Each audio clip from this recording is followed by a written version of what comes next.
Hello, good day. My name is Francis. I'm one of the unit managers here in D11. And today, we are going to discuss prospecting and setting of appointment. So, ano ba ang prospecting and setting of appointment? Right, so before we begin, let me start with discussing the sales process. Or the sales cycle. So, ano ba ang parts ng sales cycle? So, number one, there is prospecting and approaching, and then there is setting of appointment. That's what we're going to discuss today. Then after that, syempre, we are going to do the presentation and closing with our clients. And kapag na-close na yung sale, you will have our after sales. Alright? So, ano ba ang prospecting? Prospecting, this is the first stage of selling as you saw in our sales cycle, di ba? And ang goal natin dito is to identify potential customers. And the goal is to develop a database of likely customers. So, dapat no, mapagkaroon tayo ng mahabang listahan ng prospects. At paano natin gagawin yon? No? To help you, what you can do to start is maglista ng tiglilima sa ating KKKK. No? Only K. Ano ba itong mga K na to? Number one, you can list down 5 kapamilya na pwede nyo maging prospect, and then 5 na kaibigan, tapos 5 na kapamilya ng kaibigan, 5 na katrabaho, whether present or past na katrabaho, 5 na kakilala, no? 5 na kaklase, yung kaklase natin, whether it's elementary, high school, or college, no? And then 5 kapitbahay, or 5 ka-FB, ka-IG, at ka-TikTok, no? So kahit di natin close masyado, basta nasa social media natin, pwede mong ilista dyan. 5 kaibigan from hobbies. Kunyari, nagbabalibol ka, nagte-tennis ka ba, or nag-gym ka ba, kung ano man yung sports or hobbies na meron ka. You can list down 5 of them. And then, finally, kaibigan ng kaibigan. Di ba? 5 din yon. So, pag magawa mo yung 5 na yan, 50 na kaagad yung maililista mo. Pag nagawa mo yung 50, then do 5 more para tig-10. So magkakaroon ka na ng 100 prospects. So ganun lang siya kasimple, di ba, to start with.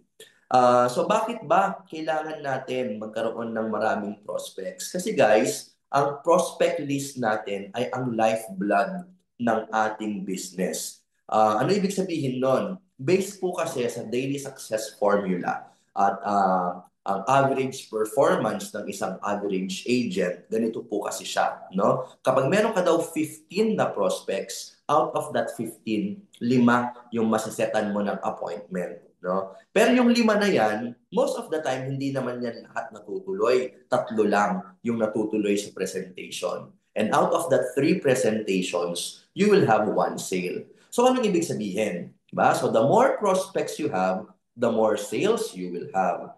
The less prospect you will have less sales. And if you don't have any prospect, you will not have any sale. Ganun lang siya kasimple, guys. No? So, it's really important na habain natin ang ating prospect list. Ang next step is yung setting of appointment and approach, no? Sa setting of appointment, guys, ang goal lang natin dito ay hindi pa muna magbenta, hindi mag-close ng sale, hindi mag-explain. Ang binebenta lang natin dito is yung appointment mismo. Mapa-agree natin sila to meet with us, whether that's face-to-face or online. Okay? So, um, paano ba natin mapapadali ang pag-set of appointment? No? Ang setting of appointment is going to be easier when you already have added value to your prospects. So paano natin gagawin ito? No? Here are some examples on how you can add value. So 10 ways. Number one, solve a problem. Paano ka magsasolve ng problem? Whether that's insurance related or hindi, that's good, no? So for example, meron kang kaibigan na naghahanap ng yaya, di ba? So kung matulungan mo siya na makahanap ng yaya niya, that's already helping and adding value to your prospect. Okay, number 2 is to educate. Yung simpleng pag-share natin ng insurance insights, no? That's already educating them. Now, if you are able to talk to them in person, so kapag may nasi-share tayo na magagandang insight sa kanila, whether it's insurance related or hindi, that's already a form of educating. Number 3, listen actively. Guys, kung nakikipag-usap tayo sa mga kaibigan natin or kahit hindi nga natin kaibigan kailangan napapakita natin that we are actively listening. Anong ibig sabihin nun? Talagang naiintindihan dapat natin yung sinasabi nila. Hindi tayo nakikinig lang para lang may maisagot, no, na or naka-ready na yung next question natin. Hindi dapat ganoon. Dapat ma-feel nila na talagang iniintindi natin yung mga kinukwento at sinasabi nila sa atin. Number 4, be consistent. Anong ibig sabihin nun? Yung mga sinasabi natin, dapat talagang ginagawa natin. No? So for example, meron kang kaibigan, sinabi mo, a-attend ka ng birthday ng anak niya. Dapat tutuparin natin yon, di ba? At kapag lagi tayong consistent sa pagkikip ng word natin, it's going to be very helpful in setting an appointment sa client natin. Number 5, build relationships. No? So, mas madali naman talaga na makiusap ng meeting sa mga kaibigan natin na talagang may pinagsamahan tayo. Tama ba? So, it should be our conscious effort and goal na talagang mag-build ng relationship sa bawat makikilala natin. Number 6, do the extra mile. No, example ko kanina, yung sa yaya. No? That's already doing an extra mile. Another example is, for example, may kaibigan ka nakasabay kayo sa grocery, no? At medyo madami siyang dala. Ano ba naman yung samahan mo siyang magdala sa parking ng kanyang pinag-grocery, di ba? Kung kaya naman. That's already doing an extra mile. So kapag inaya mo siya ng meeting, di ba, pagbibigyan niya tayo. Number 7, be clear and transparent. So kung mag-aaya ka ng meeting, wag mo sabihin catch up lang. Tapos mamaya, pagdating niyo dun sa kapihan, hindi pala catch up lang, meron ka palang agenda na magpe-present ka ng life insurance plans, di ba? So, baka magkaroon ng negative impact yon sa kanya. So, just be clear and transparent. Number 8, share stories and results. So guys, yung mga client meetings natin, yung mga trainings natin, yung mga awards natin, no matter how simple those awards may be, i-share natin because that's already adding value to them kasi nakikilala nila tayo na ginagalingan natin sa trabaho natin as financial advisors. Number 9, you should inspire growth. Ano ibig sabihin nun? Yun nga, gagalingan lang natin, pinapakita natin na may opportunity kapag sinisipagan at ginagalingan. And that should also inspire them to do better in life, di ba? So mga ganyan. Number 10, lastly, keep learning, So keep on studying, keep on sharpening your saw, and your clients, your prospects will be able to see that. So dapat sinishare natin. So ngayon pa lang, I want to congratulate you because you're actually doing number 10 already. So ituloy-tuloy mo lang yan. Alright? So, ano ang kailangan natin when setting of appointments? So, number 1, you must have a pen and paper, or anything that you can write on, whether it's iPad or tablet, basta kaya mong magsulat. Number 2, yung prospect list natin, dapat ready yan, So, dapat nakumpleto mo na yung 50 para marami kang message. Number 3 is yung calendar, Kasi importante yan para alam mo kung kailan ka din available, di ba? Number 4, kailangan ready yung laptop mo or yung iPad mo, Kasi there are instances na habang nagsiset ka ng appointment, kailangan mo yung mga information from Cube and from even our website to help you. Diba? And then next one is kailangan mo ng business cards. Guys, kung wala pa, magpagawa kayo. Okay? Kasi it's going to be very helpful kasi baka nagsiset ka ng appointment face-to-face. Diba? So, kunyari, nagbo-boothing tayo at meron tayong prospects na lumapit sa booth natin. So, meron tayong maibibigay if ever. And then lastly, kailangan ready yung ating marketing collaterals, whether that's physical or yung mga soft copy na marketing collaterals natin. Reach out to your recruiter and your unit manager and they should be able to help you with those. Okay?